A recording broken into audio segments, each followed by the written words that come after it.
En el contexto de la lección de esta semana, titulada Milagros alrededor del lago.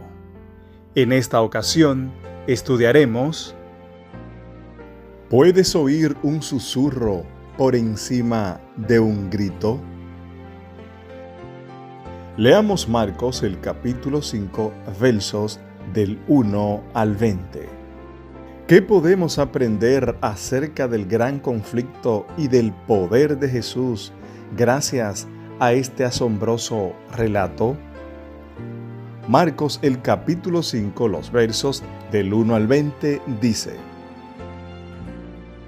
Y vinieron al otro lado del mar, a la región de los Gadarenos. Y cuando él salió de la barca, enseguida vino a su encuentro de los sepulcros un hombre con un espíritu inmundo, que tenía su morada en los sepulcros, y nadie podía atarle ni aun con cadenas, porque muchas veces había sido atado con grillos y cadenas, mas las cadenas habían sido hechas pedazos por él y desmenuzados los grillos, y nadie le podía dominar. Y siempre, de día y de noche, andaba dando voces en los montes y en los sepulcros e hiriéndose con piedras. Cuando vio pues a Jesús de lejos, corrió y se arrodilló ante él, y clamando a gran voz dijo: ¿Qué tienes conmigo, Jesús, Hijo del Dios Altísimo? Te conjuro por Dios que no me atormentes. Porque le decía: sal de este hombre, espíritu inmundo.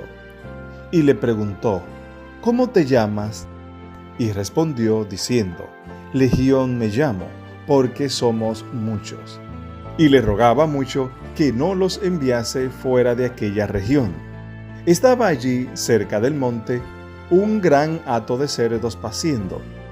Y le rogaron todos los demonios, diciendo: envíanos a los cerdos para que entremos en ellos. Y luego Jesús les dio permiso.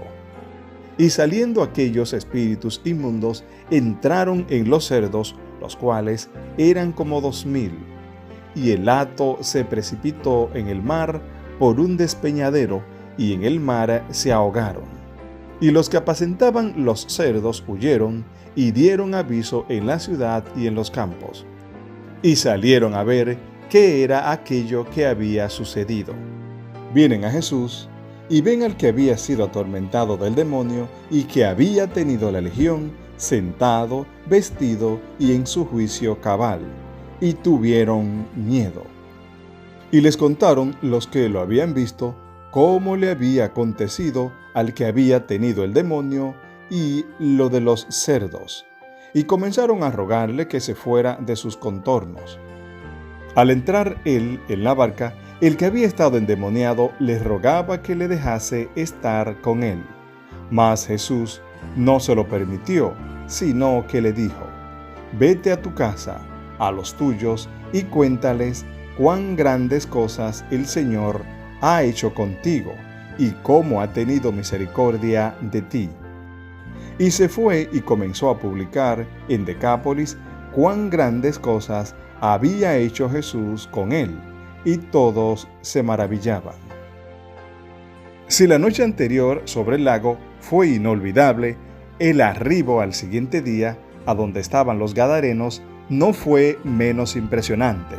La historia del hombre endemoniado es presentada con detalles desgarradores. Rompiendo con toda restricción, él vivía en los sepulcros y se hería a sí mismo con piedras. Nadie lo podía dominar. Entonces se encontró con Jesús. El hombre se precipitó hacia Jesús. Ni una palabra se dice acerca de los discípulos, quienes probablemente habían huido despavoridos. Cuando el hombre llegó cerca de Jesús, se postró ante él. La frase se postró es traducción del verbo griego proskrineo, usualmente traducido como adorar. Parece que el hombre reconoció que Jesús era alguien que podía ayudarlo. Pero Cuando abrió su boca, los demonios que estaban dentro de él le gritaron a Jesús, quien fue, sin embargo, capaz de escuchar por sobre los gritos de ellos la súplica de ayuda susurrada por el hombre. Cuando ellos rogaron a Jesús que les permitiera ir a un hato de cerdos, él les permitió entrar en estos. Todos esos animales, cerca de 2000, se precipitaron al mar por un despeñadero y se ahogaron. Aquello fue un desastre financiero para sus dueños. Lo asombroso es que los demonios sabían exactamente quién era Jesús y también conocían su impotencia frente a él, razón por la que le rogaron 2 veces que hiciera lo que le pedían. Obviamente sabían de su poder sobre ellos. Esta historia tiene 2 características fundamentales. Para empezar, contiene numerosos elementos relacionados con la impureza o la contaminación ceremonial de acuerdo con la ley del Antiguo Testamento. Las tumbas y los muertos eran impuros. Los cerdos eran animales inmundos. Pero, en segundo lugar, esta letanía de impureza es la batalla de idas y venidas entre las fuerzas del bien y del mal. Jesús expulsa a los demonios. 2 puntos para Jesús. Los demonios matan a los cerdos. 2 puntos para Satanás. La gente del pueblo pide a Jesús que se vaya. 2 puntos para Satanás. Pero Jesús envía de regreso al hombre sanado como su testigo. 3 puntos para Jesús. En más de un sentido, este hombre era el más insólito de los misioneros, pero tenía ciertamente una historia asombrosa para contar. Para finalizar, ¿qué esperanza puedes extraer de esta historia en cuanto al poder de Jesús para ayudarte en cualquier cosa con la que estés luchando? Dios te bendiga.